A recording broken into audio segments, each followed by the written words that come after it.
Vamos lá. Aí, vou começar. Bom, vou começar então me apresentando para quem não conheço ainda. Eu sou Andréa Aires, sou coordenadora pedagógica do CCBA e dou as boas-vindas para todo mundo que veio aqui escutar um pouquinho desse bate-papo e especialmente para a Mônica, que é nossa convidada especial desse quarto encontro do ciclo Guimarães Rosa, do CCBA.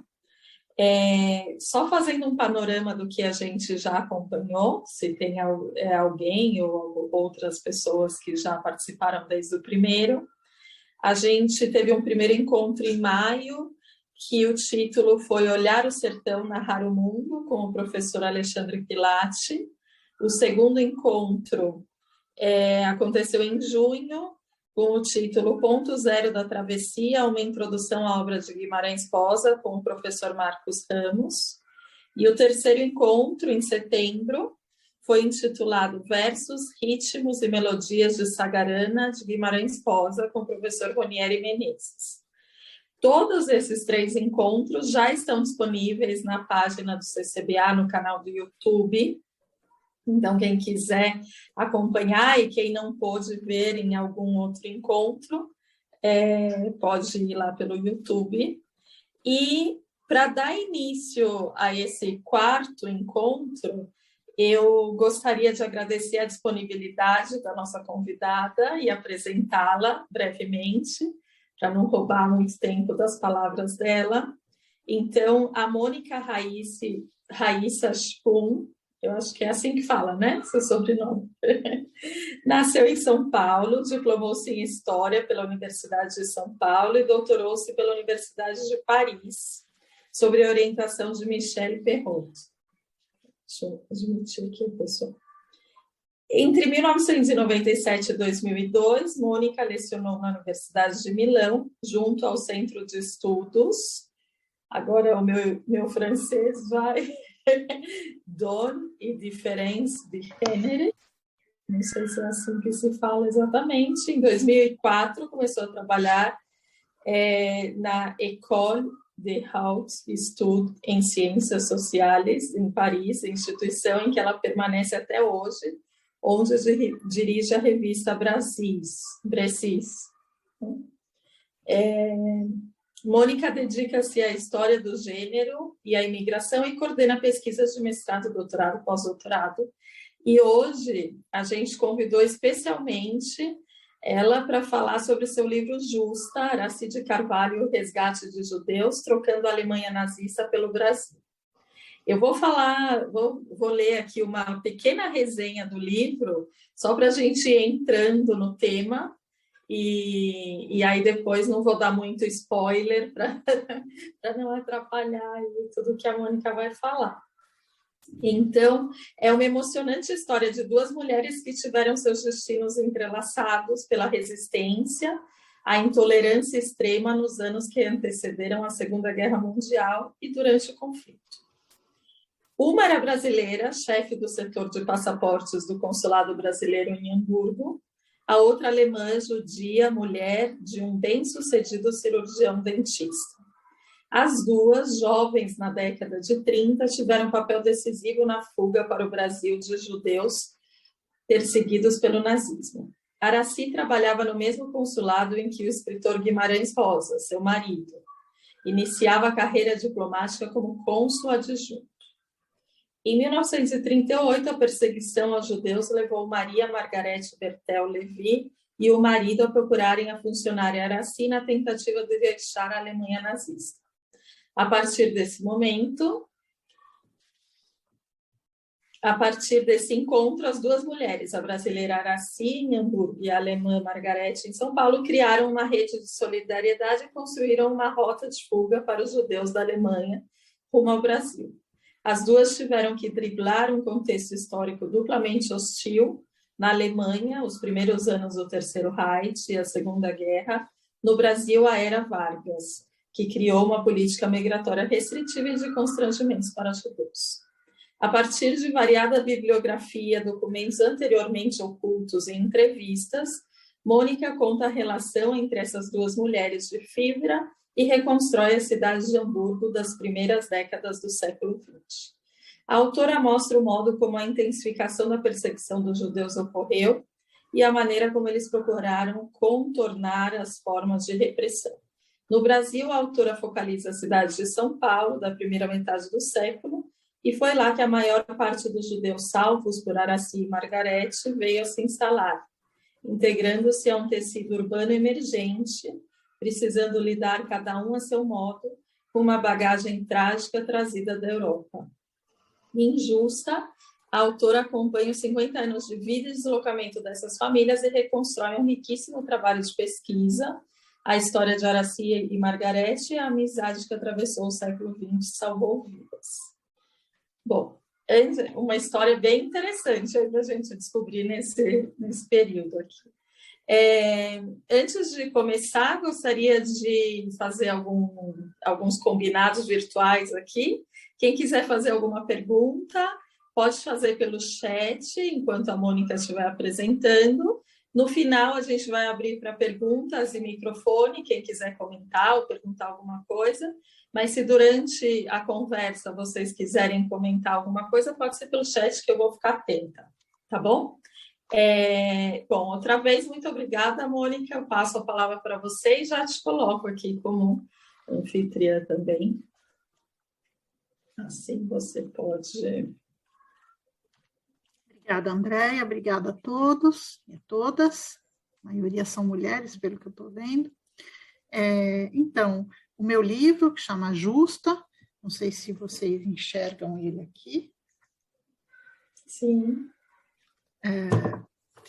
É um livro, na verdade, sobre migrações cruzadas. A migração do Brasil para a Alemanha, da Araci de Carvalho, que é a minha protagonista, que em 1934 se desquita do seu marido. Ela tem, na época, um filho pequeno, de 6 anos, 5, 6 anos, e no Brasil, na São Paulo, tão provinciana daqueles anos, uma mulher desquitada com um filho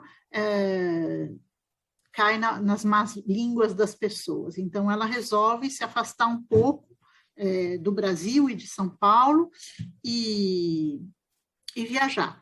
E a mãe dela era alemã, tinha uma irmã vivendo na Alemanha. Araci falava alemão com a mãe, tinha alemão como língua materna, e então viaja para Hamburgo, onde tem essa tia que não tem filhos, que vive com seu marido, numa das periferias residenciais de Hamburgo, que chamava Arbur, e ela vai morar com essa tia e com o seu filho. Ela chega na Alemanha em 1934, uma Alemanha devastada pela crise econômica, mas já sob dominação nazista há mais de um ano naquela época. As primeiras medidas antissemitas já estão começando, ainda que as leis raciais ainda não estão implantadas, as leis raciais são editadas em 1935,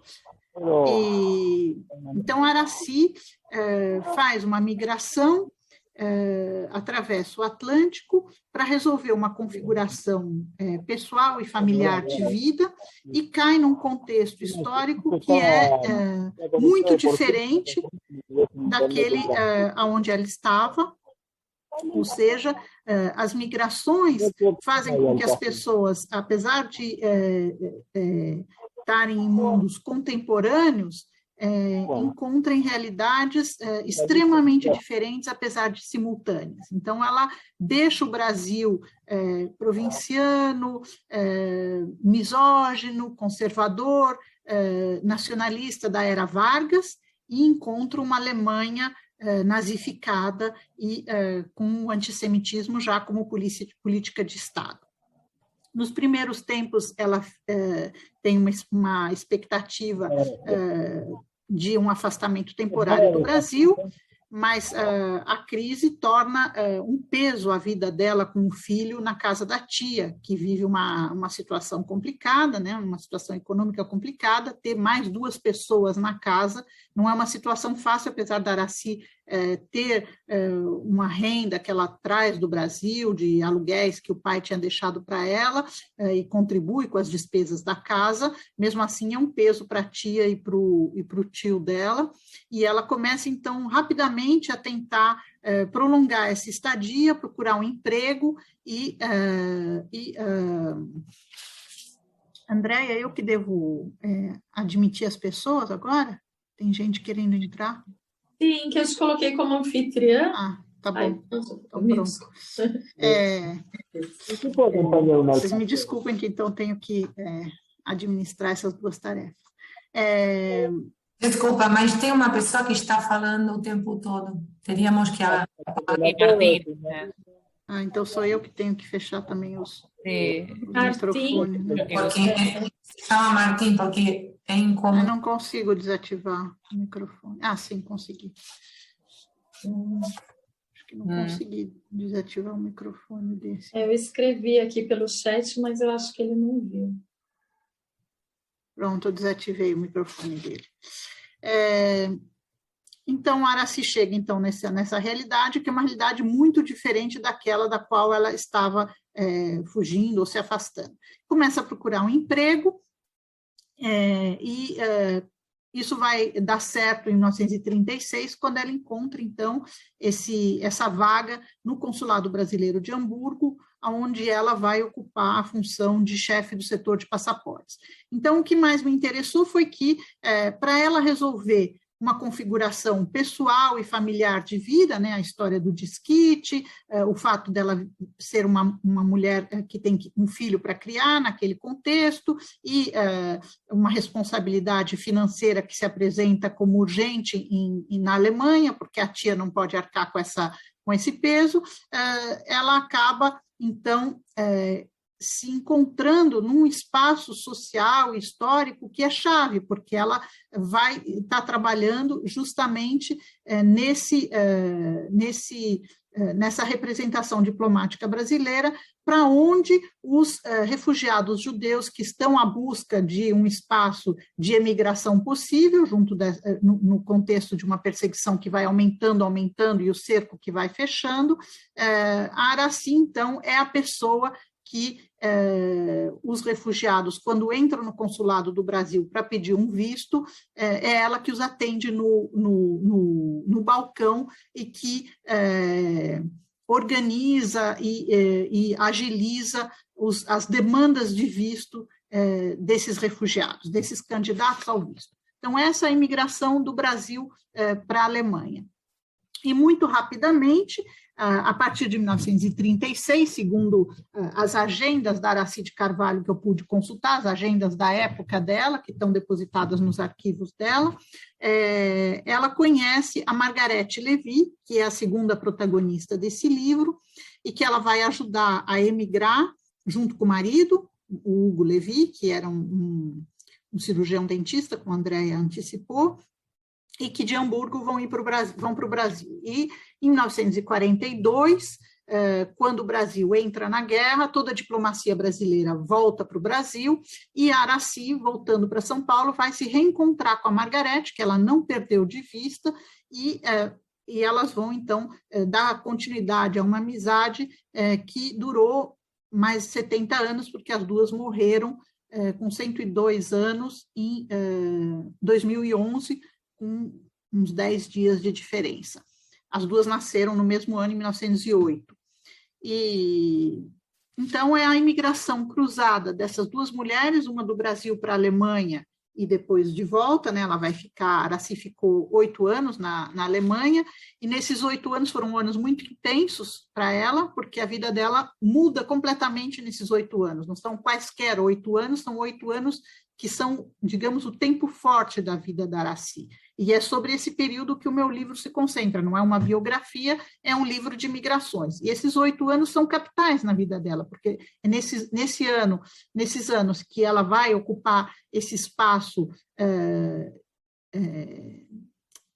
tão sensível, tão significativo, né, de estar lidando com essa realidade, que era uma realidade muito distante para ela, que ela ignorava completamente, mas que os passos migratórios dela vão levar ela a encontrar essa realidade que lhe era totalmente estranha e estrangeira, e é nesses anos também que ela vai encontrar o grande amor da vida dela, que é o João Guimarães Rosa, que chega em Hamburgo em 1938, quando ela já está trabalhando, quando ela já está em Hamburgo há 4 anos e já trabalha no consulado há 2 anos, ela que o recebe, ela que o ajuda a procurar a casa quando ele chega, e em poucas semanas, segundo as agendas da Aracy, o romance começa e eles começam a namorar, e vai ser, então, o marido dela. Eles vão viver juntos só mais tarde, quando voltam para o Brasil, depois que voltam para o Brasil, mas o romance começa já nessa época. Então, é um período realmente capital,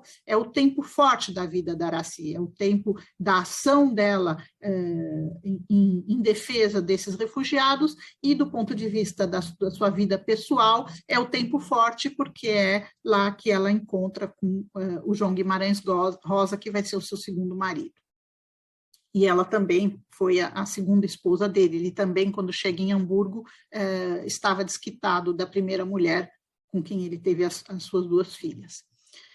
E então, essa imigração do Brasil para a Alemanha, e, no sentido inverso, a migração da Margarete Lévy, que era uma mulher com uma bagagem e um perfil totalmente diferentes do da Aracy, uma judia da alta burguesia alemã, hamburguesa, casada com um cirurgião dentista também de sucesso, mas ela já tinha uma bagagem familiar dos pais, de uma família de alta burguesia. O pai tinha uma firma com os seus irmãos de importação e exportação. Margarete, durante a sua infância e começo da adolescência, viveu viajando em hotéis de alto prestígio em vários países da Europa, com os quais o pai dela trabalhava, numa casa cheia de objetos de arte, de decoração, muita sofisticação, uma vida realmente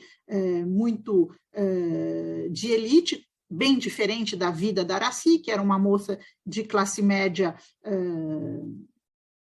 mais comum, que morava no bairro de Perdizes, em São Paulo.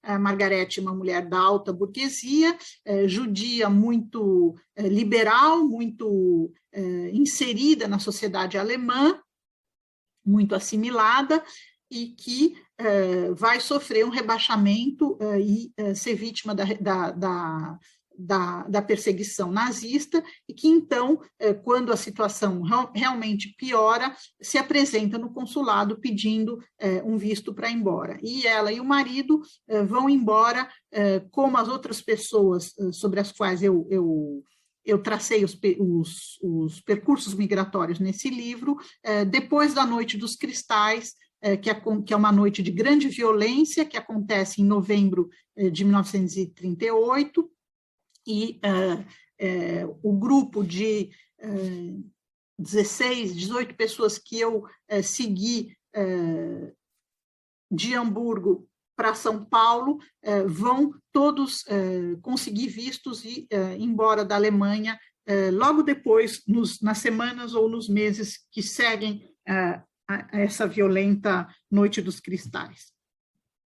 E o fio condutor do livro, então, é a migração cruzada dessas 2 mulheres e a amizade tão longa que as ligou.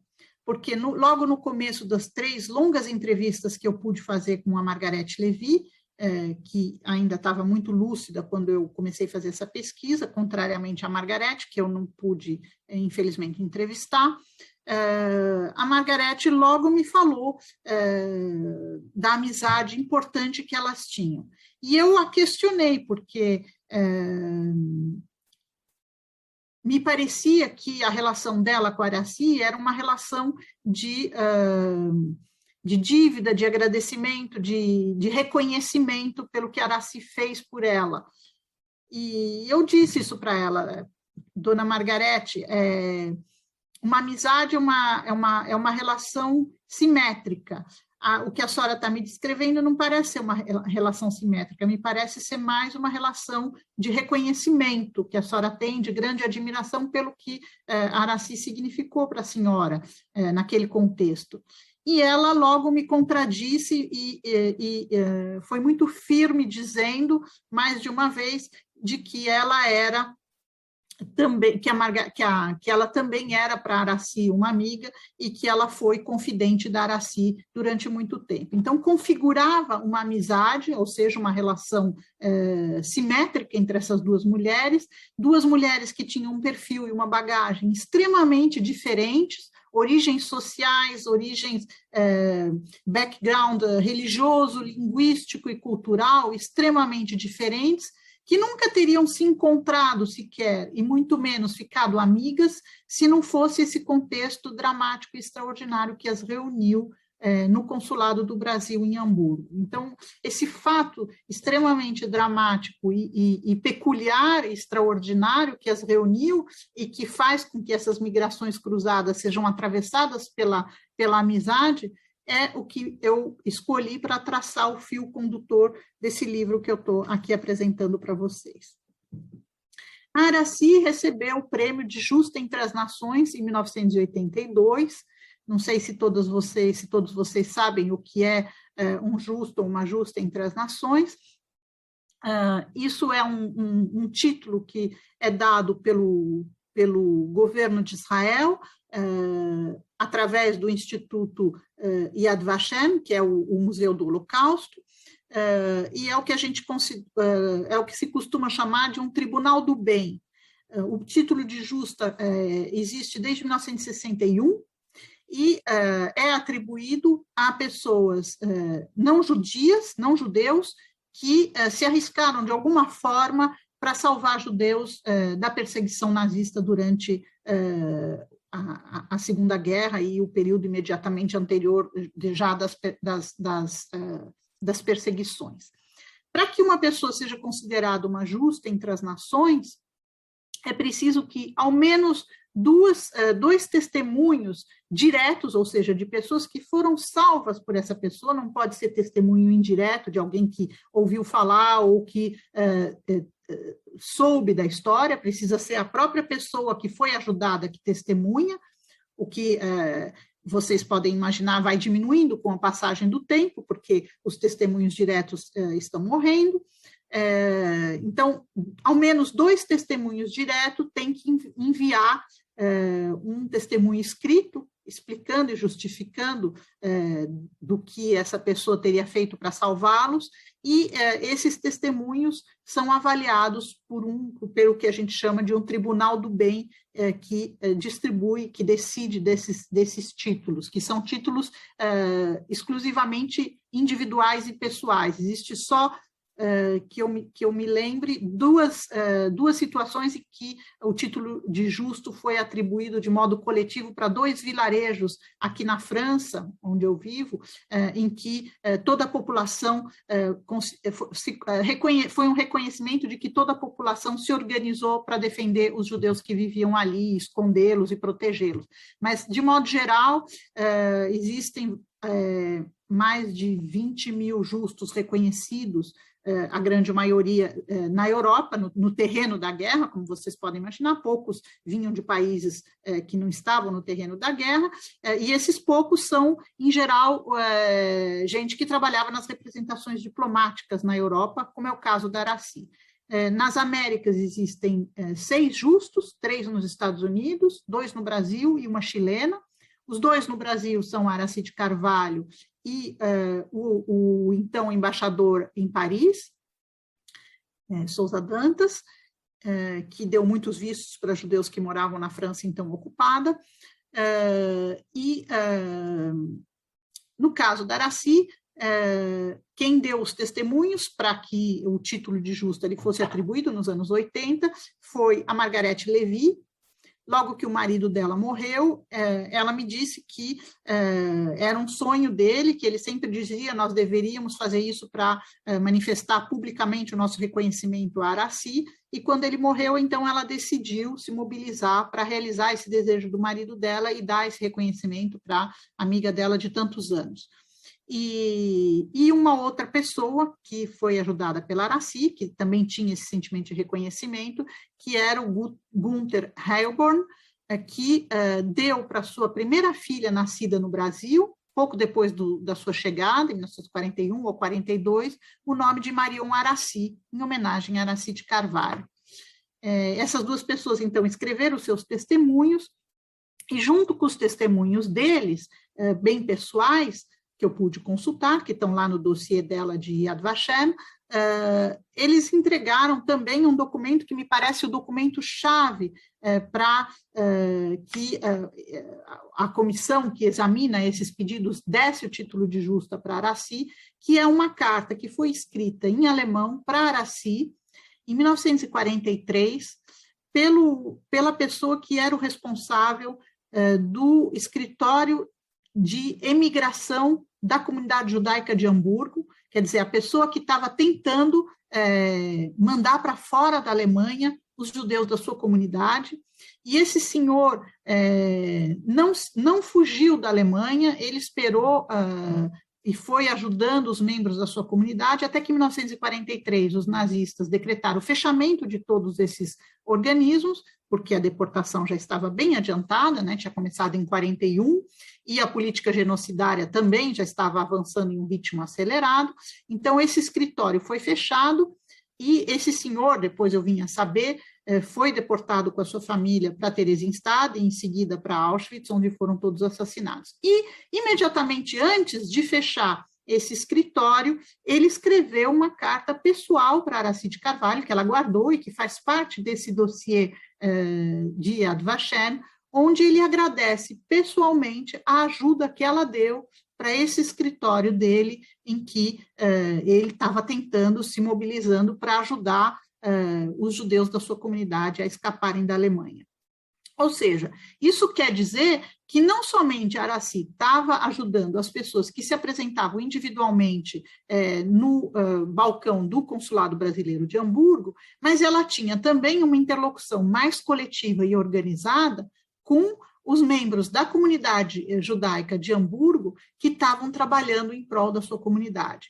A gente não sabe exatamente como ela se relacionava com esse senhor, porque sobre isso existe um silêncio absoluto nas agendas dela, onde ela anotava várias coisas, não há nenhuma menção a isso, mas esse senhor, num momento dramático da sua vida, se sentou para escrever uma longa carta para Aracy. E essa carta, então, é um elemento que não foi escrito posteriormente, como os testemunhos da Margarete e do Gunther Heilborn, que foram escritos entre o final dos anos 70 e começo dos anos 80, a partir das suas lembranças, dos seus afetos, mas não, foi uma carta escrita em 1943, então no calor da hora e em meio a essa situação dramática, pouco tempo antes desse senhor ser deportado e assassinado com a sua família. Então, eu acho que é um documento forte e que tira qualquer dúvida do fato de que Aracy estava ali se mobilizando para ajudar essas pessoas.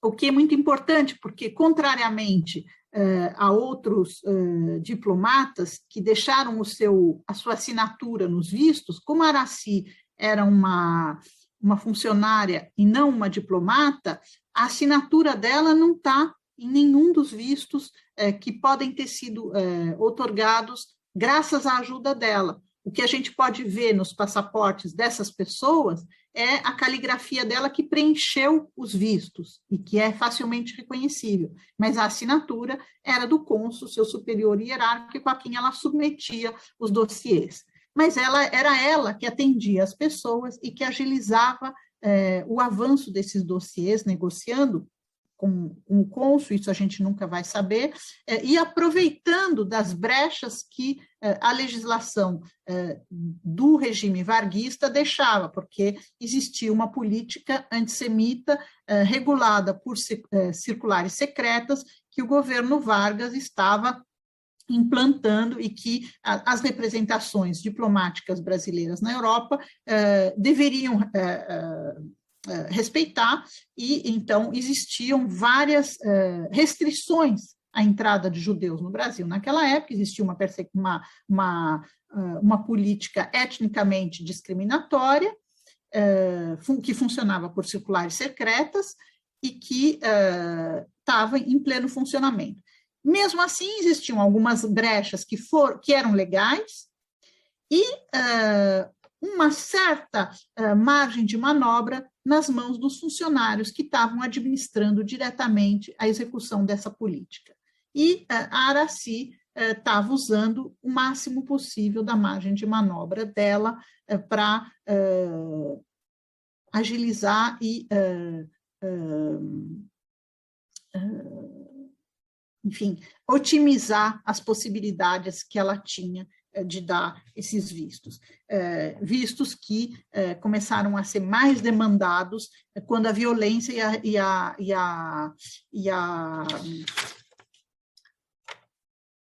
a perseguição aumentaram, e principalmente depois da Noite dos Cristais, durante a qual sinagogas na Alemanha inteira foram queimadas, casas foram invadidas, comércios foram danificados, e 30 mil homens judeus foram levados para campos de concentração.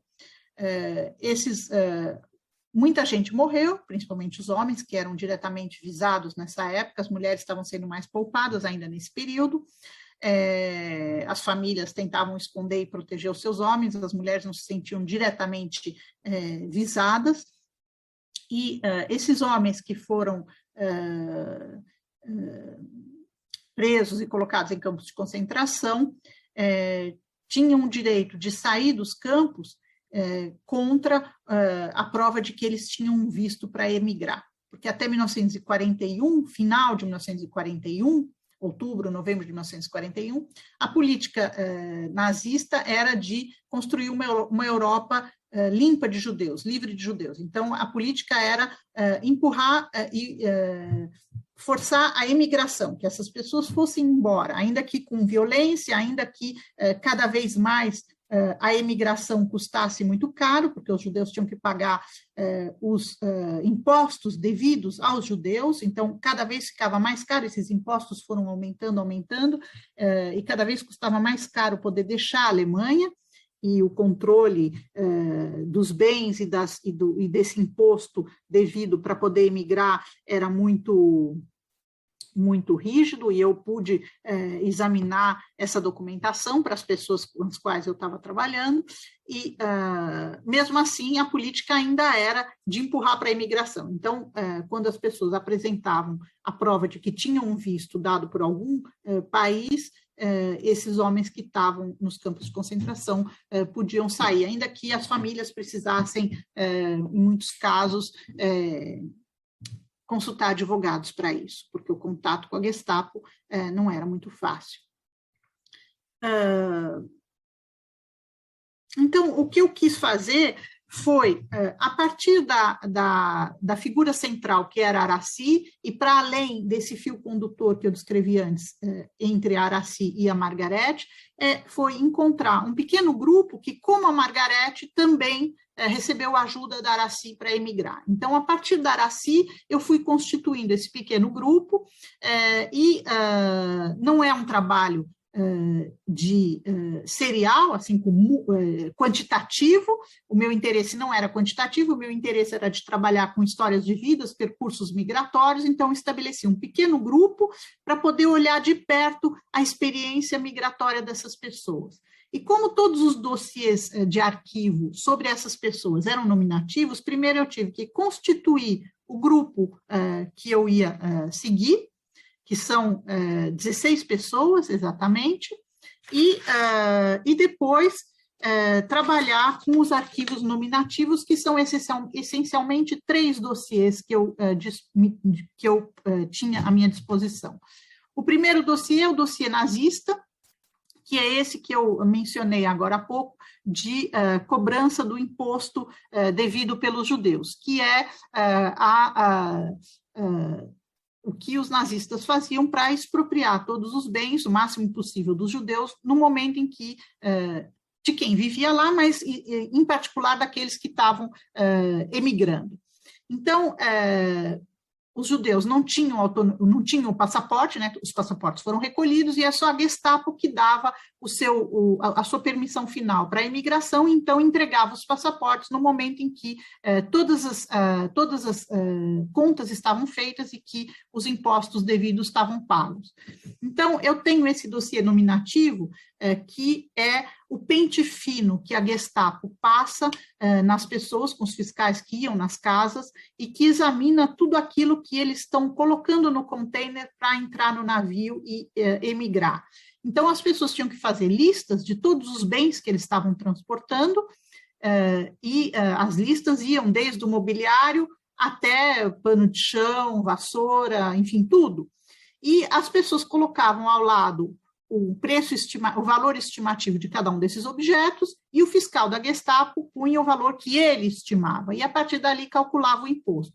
E quando tudo isso estava fiscalizado, verificado e o imposto devido pago, os bens eram lacrados, entravam no navio, e nesse momento a pessoa poderia emigrar, tinha o carimbo da Gestapo para emigrar. E nesse dossiê tem toda essa apresentação, ou seja, a gente pode reconstituir a vida dessas pessoas desde 1933, quando os nazistas sobem no poder, porque esses bens são contabilizados principalmente a partir de 33, com faturas e tal, e toda a conversa interna dos nazistas, membros da Gestapo, diferentes experts e fiscais que visitam e que controlam tudo isso, toda a comunicação escrita, os bilhetes, tal, estão nesse dossiê, a troca de informações sobre esses judeus, o pente fino que eles passam nas contas bancárias, as visitas que eles fazem nas casas para ver se não tem nada escondido,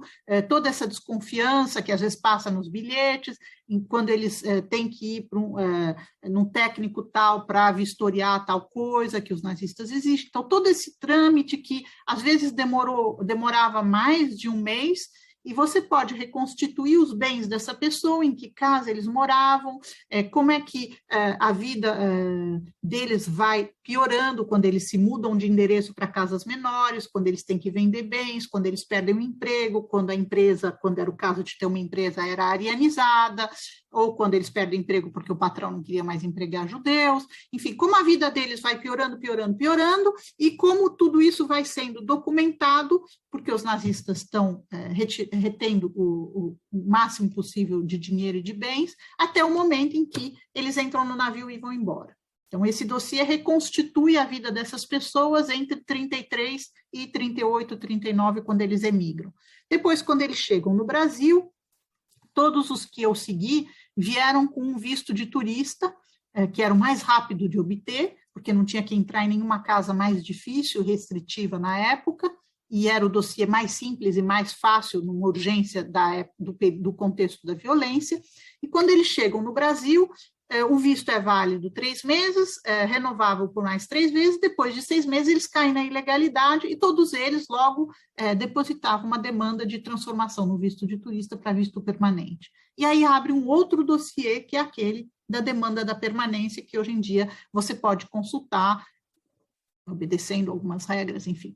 E esse dossiê mostra como é que essas pessoas foram se integrando à vida brasileira, no tecido urbano, os diferentes endereços, onde eles se instalam, então dá para entender mais ou menos como é que eles vão vivendo a cidade de São Paulo, que é uma realidade totalmente diferente daquela com a qual eles estavam acostumados, e também a questão do trabalho, porque no começo é ilegal, eles não têm direito de trabalhar, mas vão trabalhando ilegalmente mesmo, e nesse dossiê a gente pode perceber como a vida deles vai se refazendo nos primeiros anos, até que todos eles, do meu grupo, conseguiram regularizar a sua situação no Brasil, mas só no final da guerra, em 1945, quando o período Vargas termina.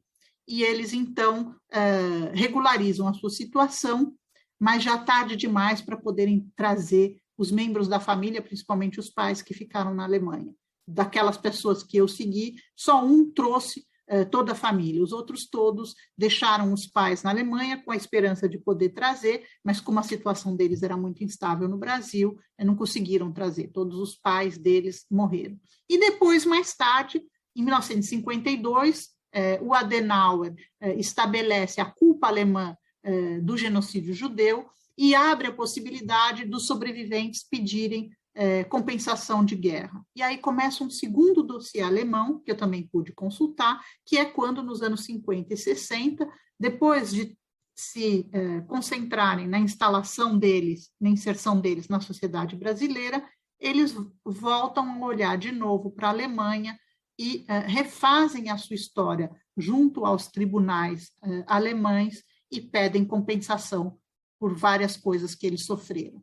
E aí, então, esses dossiês que às vezes duram mais tempo, quando tinha mais bens a reclamar, mais perdas a reclamar, às vezes são mais curtos, mas é um segundo dossiê alemão em que essas pessoas, já numa outra situação, já estabelecidos no Brasil, voltam a olhar para a Alemanha e rever o seu passado, que eles têm que narrar, então, para justificar essas compensações de guerra, esse pedido, eles têm que narrar o que eles viveram.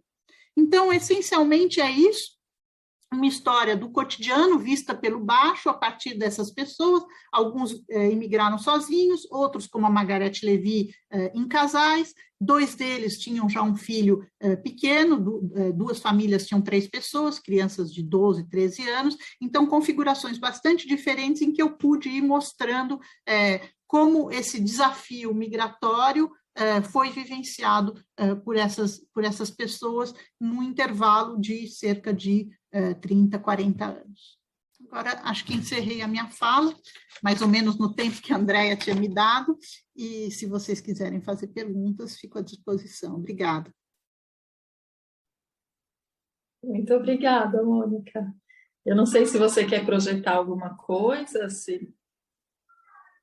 Verdade, eu me esqueci, eu tinha separado aqui as fotos, tem um caderno de fotos no livro, eu vou, então, mostrar rapidamente para vocês essas fotos. Tá bom, a gente tem tempo, pode ir tranquilo. Dá para ver aí? Vocês estão vendo o meu... Sim, dá para ver, sim. Então, aqui vocês estão vendo a Aracy quis aprender a guiar, e ela tinha um carro, que era uma coisa raríssima, em Hamburgo, já era raro no Brasil, uma mulher naquela época conduzia um carro, na Alemanha também era, e ela aqui vocês estão vendo, sorridente aqui, não sei se vocês veem o meu mouse, e esse que está segurando essa placa é o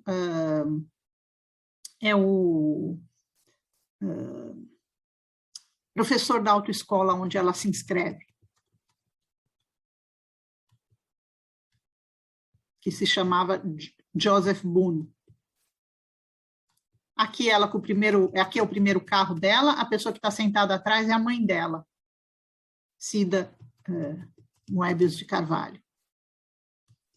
Aqui à esquerda é ela na mesa de trabalho dela, no Consulado Brasileiro de Hamburgo, e à direita é o prédio atual, onde era o Consulado de Hamburgo na época, que não é mais, mas nesse prédio aí o endereço ainda existe.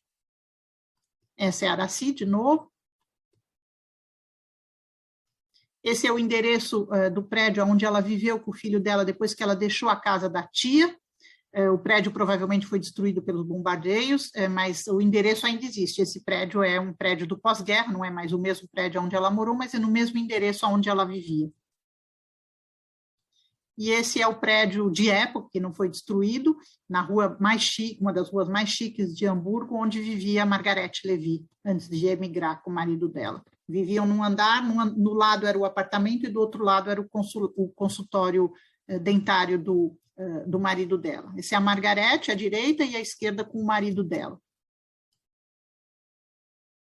Esse é um outro casal, o marido imigrou com as 2 filhas, e a mulher ficou em Hamburgo, não consegui saber por quê, e depois ficou tentando partir, mas era muito tarde, não conseguiu mais.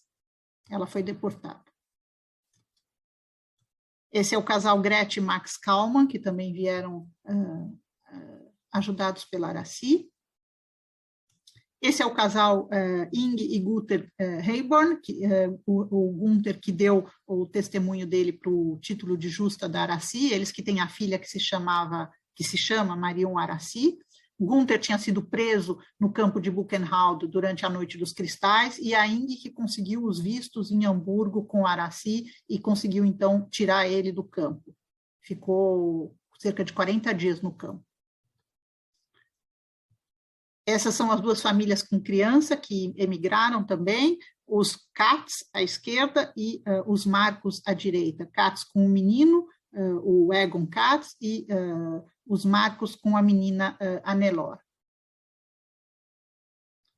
Aqui, ele está aqui, ó, não sei se vocês veem o meu mouse, sentado olhando essa modelo, é o Franken, que emigrou com a irmã e com a mãe. Esse foi o único do meu grupo que imigrou com a família toda, e ele trabalhava nessa loja de moda e foi mandado embora em 1937, porque o patrão mandou embora todos os funcionários judeus, perdeu seu emprego e logo depois conseguiu emigrar. Esses são os jovens Hans e Horst, que imigraram sozinhos, eram muito jovens e ficaram amigos e amigos da vida inteira, porque imigraram juntos no mesmo navio, sem a família. Aqui vocês veem a Araci de Carvalho está sentada aqui, na Academia Brasileira de Letras, no dia em que o Guimarães Rosa foi admitido na Academia Brasileira de Letras.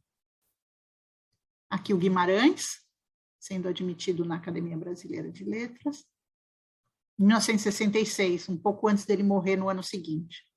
Aqui vocês veem a Araci de Carvalho plantando uma árvore. A comunidade judaica brasileira de São Paulo fez uma homenagem para ela em 1984, por conta do título de justa, e levaram ela para Israel por 15 dias e compraram um terreno, que é um bosque, onde está plantado 1000 árvores no nome dela, que até hoje é mantido e administrado pela comunidade brasileira de São Paulo, pela comunidade judaica de São Paulo. E aqui é ela, com um rapaz chamado Sérgio Rubinstein, que organizou toda essa homenagem e a acompanhou em Israel. Aqui a Araci, já mais velha, com o filho dela, o doutor Eduardo Tess, e a Margarete. Aqui, os 80 anos da Araci e a Margarete atrás. Pronto, essas eram as fotos que eu gostaria de mostrar. Fico à sua disposição, à disposição de vocês agora. Muito obrigada, Mônica. Que viagem a esse universo da Araci. E são histórias tão emocionantes que vai tocando cada momento, o momento da história do mundo, né? Então, você fez um recorte da vida dessas pessoas, mas que faz parte da nossa história, né? Bom, eu não sei, não vou comentar por enquanto, eu queria deixar a voz para quem quiser falar alguma coisa, algum comentário, os participantes, alguma pergunta. Aqui tem um único comentário que é para você. Olá, Mônica, muito prazer, meu nome é Martim, sou argentino, docente de português, interessado no plano cultural e o assunto da Shoah. Parabéns pelo testemunho, e lá vai minha pergunta. Em que contexto social e pessoal João Guimarães Rosa viaja para a Alemanha e conhece a Araci? Muito obrigada pelo bate-papo conosco. Obrigada, Martim. O Guimarães começa a carreira diplomática dele, ele era um diplomata, ele começou a carreira diplomática dele em Hamburgo, foi o primeiro cargo dele, ele era vice-cônsul no consulado de Hamburgo, e ele chega estreando a sua carreira diplomática em 1938, e Araci já está lá. Esse é o contexto. Depois ele vai ter outros cargos, quando eles voltam para o Brasil em 42, Araci fica em São Paulo, reorganizando a vida dela, a vida escolar do filho, depois de toda essa ausência, e o Guimarães vai para Quito, é o segundo cargo dele no exterior, fica de 44 a 48 em Quito, de 42 a 44 em Quito, e depois é em 44 que ele volta e se instala no Rio, fica trabalhando no Itamaraty, mas no Brasil, e é nesse período que eles dois vão viver juntos, o que é mais uma atitude de coragem radical da Araci. Vocês imaginem, em 1944, uma mulher desquitada que vai viver com outro homem com o qual ela não é casada. Porque em Hamburgo eles não viveram juntos, cada um tinha a sua casa. Mas no Rio eles se instalam juntos em 44, quando ele volta de Quito. Ela vai embora de São Paulo, onde ela sempre viveu até então, e se instala com ele no Rio, o apartamento onde eles sempre viveram, no Rio, que é um apartamento dela, que ela que escolhe no Arpoador, que ela que compra, e é onde eles dois vão viver, primeiro de 44 até 48, quando ele vai ter um outro cargo no exterior, eles vão para Paris, e é ali que eles vão se casar, então, por procuração no México, porque no Brasil não existia o recasamento de pessoas desquitadas, né? Nem ele nem ela poderiam se recasar.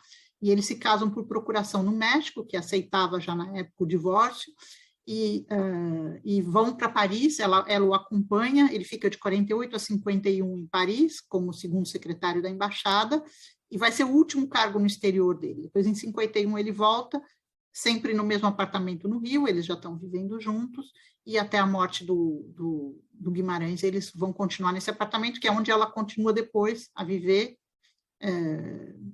que era o apartamento dela, ali no Arpoador. Muito bem. Alguém quer abrir o microfone, fazer alguma pergunta? Também, assim, não só pelo chat, agora que... tem uma pergunta, outra aqui no chat. Boa tarde, Mônica. Obrigada pela oportunidade incrível de conhecer essas histórias. Qual foi a maior surpresa que você se levou escrevendo esse livro?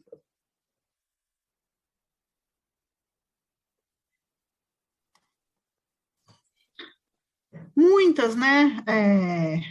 Cada vez que eu encontrava uma pessoa que tinha um depoimento interessante para dar, os documentos alemães, que são muito ricos, foram uma grande surpresa, cada um, né, do seu estilo. Os dossiês de compensação de guerra são dossiês muito complicados e surpreendentes. As entrevistas com a Margarete, com outras pessoas, mas das pessoas que diretamente conheceram Araci, que emigraram graças a ela, eu só pude entrevistar 2, os outros todos já tinham falecido, infelizmente, né?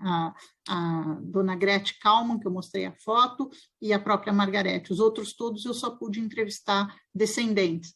Mas, por exemplo, tinha alguns que eu sabia por documentação escrita, por rastros, vestígios escritos, de que eles tinham conhecido Araci e que ela tinha ajudado. E aí eu procurava as famílias, e as famílias é que se surpreendiam porque a pessoa nunca tinha contado em casa essa história, e eles não sabiam dessa história.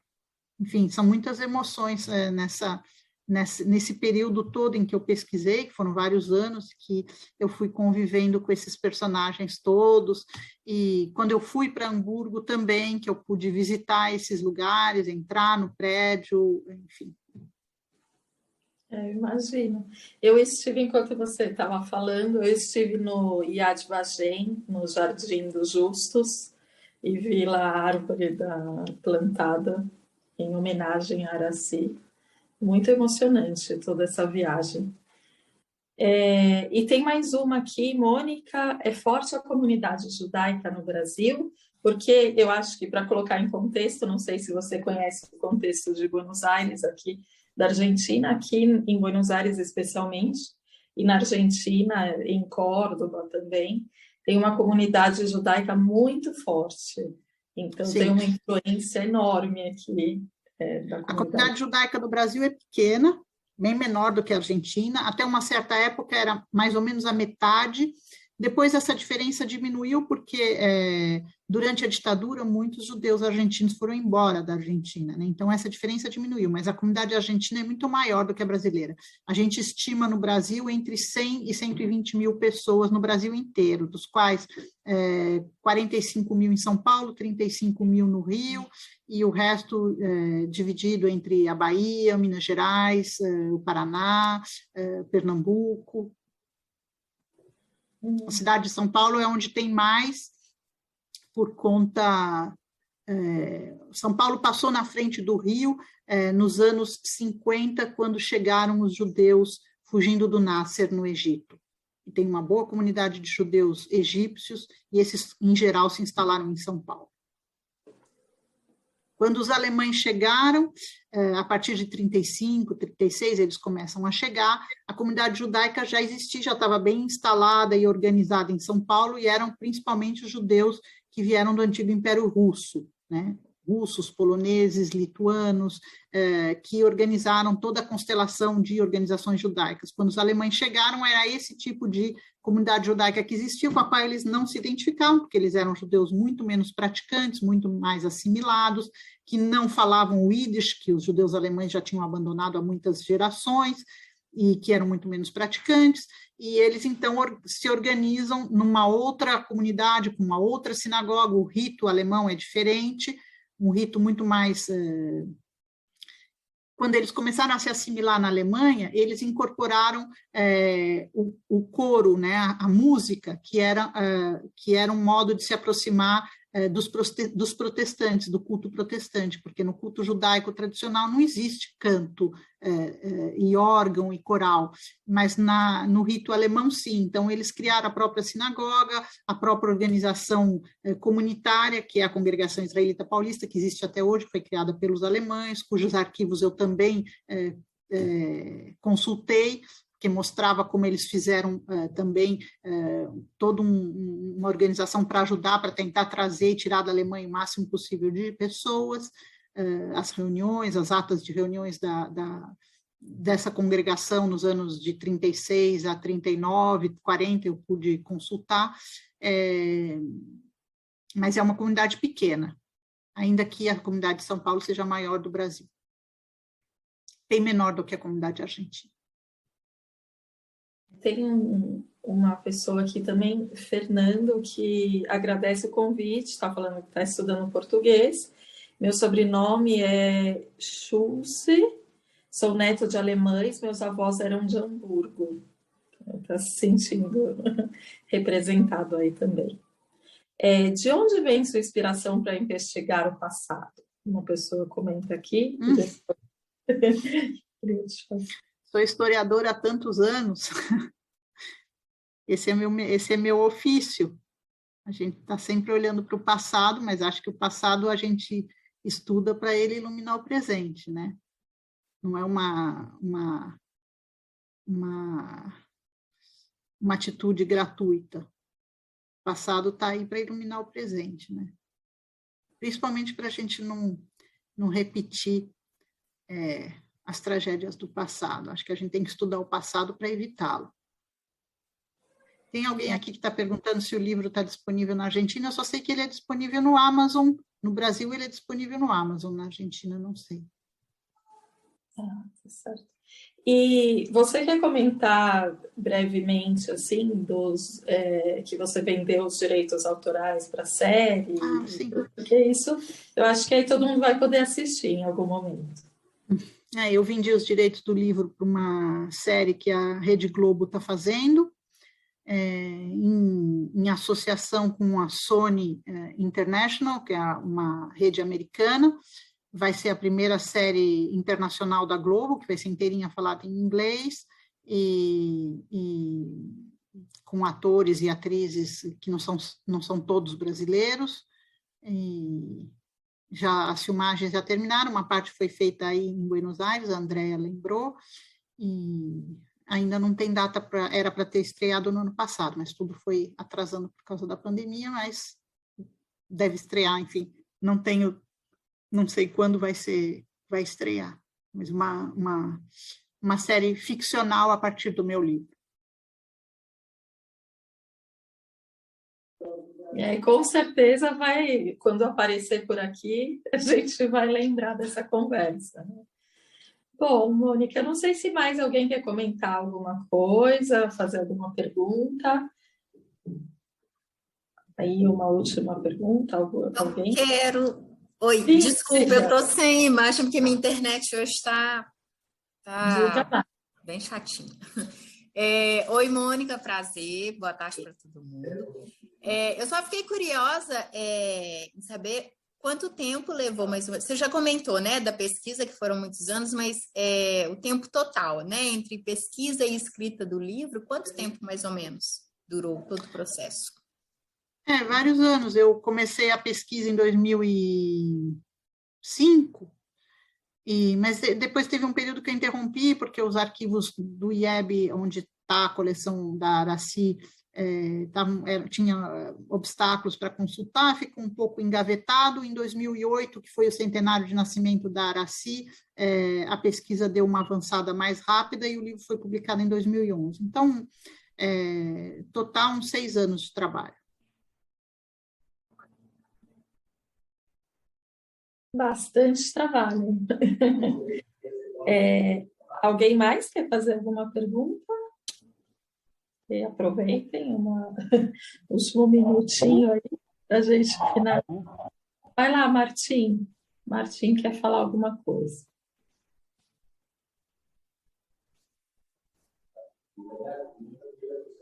Martim está com a mão levantada? Agora sim, agora sim. Não, eu queria perguntar sobre o significado da palavra justo ou justa, que eu ouvi falar referente a Aracy e outras pessoas também que ajudaram a migrar os judeus, mas eu não tinha aí a certeza, eu gostaria de saber o que ela significava, principalmente no contexto da época. Acho que eu não ouvi tudo da pergunta. Não, como vai, doutora? Muito prazer. Não, eu queria saber sobre o significado da palavra justa, que você falou sobre a Aracy Carvalho, depois aí fiquei sabendo que tinha sido batizada uma avenida de São Paulo como Avenida dos Justos. Eu queria saber o que significado se tem mesmo. O significado da palavra justa. Isso, exatamente. Essa é a tradução que o título tem no Brasil, né? Em inglês chama righteous. Agora, uma justa ou um justo é o sentido literal, né? Num mundo em que tantos são injustos, Aracy era uma justa. Exatamente. É boa a leitura, na verdade. Se a gente for falar dos injustos, a gente vai ficar aqui vários meses, né? Nos justos, nessa época, eram tão minoritários, a gente fala rapidinho. Exatamente, eles são minoria, mas é bom que existam, né? Que existam essas pessoas com a coragem que teve a Aracy na época. Na verdade, foi uma mulher bem corajosa, em todo sentido, pelo que eu vi, né? Pelo testemunho que você proporcionou. Obrigado. Obrigada. Eu que agradeço. Bom, a Laís queria fazer uma pergunta, e aí eu acho que a gente vai encerrar. Isso, vocês estão me ouvindo? Sim. Olá, doutora. Boa tarde. Oi, Laís. Na leitura do livro, eu fiquei com uma dúvida. Quando o filho da Aracy estava numa escola, um colégio interno, né? Quando ela sentiu a situação piorar. Quando ela foi para Baden-Baden, junto com o corpo diplomático todo, ele foi com ela? Ou não. Ele não? Onde ele estava nessa época? Ela mandou ele para o Brasil antes. A mãe dela foi para a Alemanha. Primeiro, ela tinha posto ele nesse colégio na Baviera, onde, apesar do racionamento e das dificuldades, ele não faltou comida e ele ficou mais protegido. Era uma zona menos bombardeada do que Hamburgo. E ela achou que ele estava mais protegido e depois começou a achar que ele estava correndo muito risco mesmo. E a mãe dela veio para a Alemanha e levou ele embora para o Brasil. Ele já estava em São Paulo quando as coisas pioraram mesmo e a diplomacia, e o Brasil entrou na guerra e a diplomacia alemã foi concentrada nesse balneário de Baden-Baden por alguns meses até ter a troca dos diplomatas. Os alemães que estavam no Brasil vieram de volta para a Alemanha e os brasileiros que estavam em Baden-Baden puderam ir embora para o Brasil, mas o filho dela, ela retirou da Alemanha antes. Muito obrigada. De nada. Bom, Vamos finalizando, então, para a gente respeitar o horário e também pela Mônica, que aí já é, já é noite, né, Mônica? Já tá encerrando a segunda-feira, a gente ainda está aqui no metade do dia. Queria agradecer imensamente, Mônica, por toda seu conhecimento, por você dedicar esse tempo para a gente aí, para trocar toda essa informação com o nosso público do CCBA. Essa conversa vai, em alguns dias, a gente vai subir na página do YouTube do CCBA. Então, para quem não pôde estar, também poder acompanhar. Muito obrigada, Mônica, muito obrigada a todos. Eu que agradeço, obrigada a todos, obrigada, Andréia. Obrigada, e a gente se vê no próximo evento aí, virtualmente, em algum momento. Muito obrigada. Eu vou encerrar a gravação.